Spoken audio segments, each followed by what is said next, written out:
Endiki mavzumunda vatandaş, mavzu, tez haber. Washington Venezuela'nın vaziyeti ve kurallık aralışına karar kıldı. Mavzuluk bir cümle haber 2. ayının 7. günü doğru bitedi ilan kılındı haber bundak başlandı. Rusya Sünni Hemra Agentlik 2. ayının 7. günü haber kılıp bundak görset. Rusya Federasyası Taşkı İşler Ministerliğinin bayanatçı Zaharova 2. ayının 7. günü matbuatı bundak görsetti. Moskva bundak hesaplaydı Washington. Venezuela'nın vaziyeti ve kurallık aralışını allakaçan karar kıldı. Bayanatçı Zaharova bundak görsetti. Hazırki ahvaldan deytkandık hemmege məlum ki Washington kurallık aralışını allakaçan karar kıldı. Bu kısa haber, tügüle vatandaş, endilikti yani bunu yeni haber. Beijing allakaçan akıbetini oylaşıp koydu, yaman akıbetini oylaşıp koydu. Mavzulu haber, 2. ayının 7. günü Fransiya Halkara Radyo Stansiyası ilan kılındı haber. Bundan başladı. Yeni yıl kirgenden başladı. Çünkü rehberliğinin yukarı katlamada siyasi vaziyeti tevreş başlandı. Bu iş devletin işçi ve sırtıda zor gören bir dikkat bozdu. Dünya gazeti Obzorçiliğinin Obzor'da nakil keltirip bundan görsetti. Ülke dercilik mühim rehberlik kadrlarının tüven halatlik tefekkürüyle zor vakalarını bir taraf kılıştı. Muhakeme kılış grupsi 1. ayının 20. günü okuş başlaş mürasım etti. Bunun burun Aralık 20 günden keyin 19. növbetlik 4. umumi yığını çakılış haberi tarqaldı. Bu yıl 1. ayının 5'inde yerlik işki qurultayının yığın mezgili 1. ayının 20. günü düşten keyin başlap 25. günü bu Aralıkta etilişten saklanış gerek dep duruldu. Bu ciddi tarqatqan futurishqa nurg'un yerlik hakimiyetlerinin gün tertipleri qalayma qalışıp ketdi. Kişiler belki 4. yığını etilişi mümkün bolmaydigan bir işti o deyişti.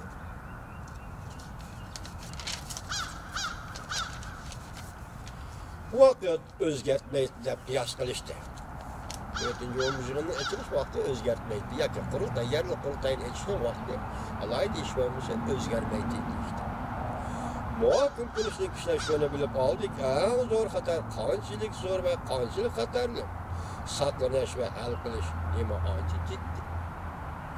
Bu xuddi Reis Xi Jinping'den ko'rsatgan muhokim yig'inida so'zligidek siyoset, ideologiya, iqtisod, fan texnika, jamiyat, tashqi muhit, partiya qurilishi sohalaridagi eng zo'r xatar hamda noziklashib ketgan xalqaro vaziyat ve murakkab, sezgir atrofdagi muhitga duch keldi.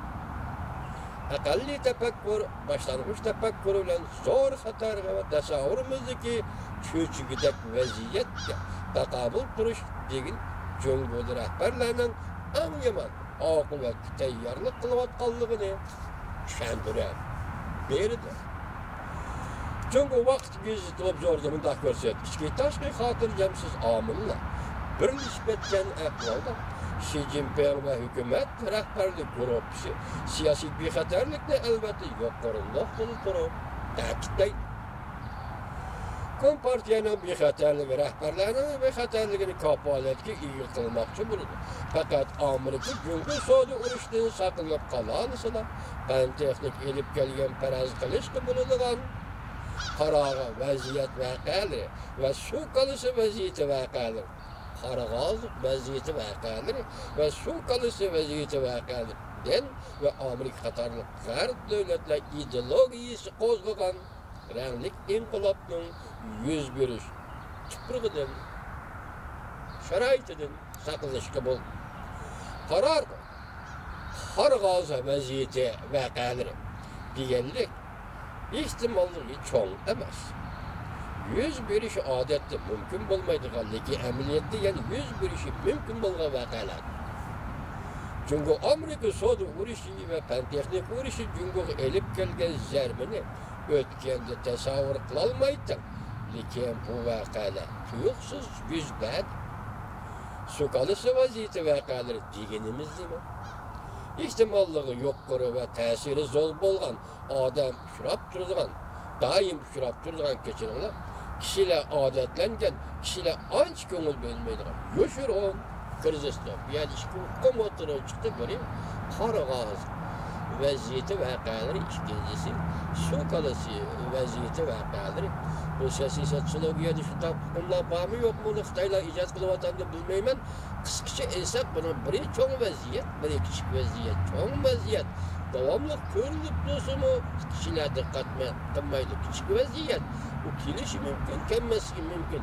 Bu şundak ihtimallık şimdi 101 de hazır çünkü, gel şunun kutuş geldiği deydim.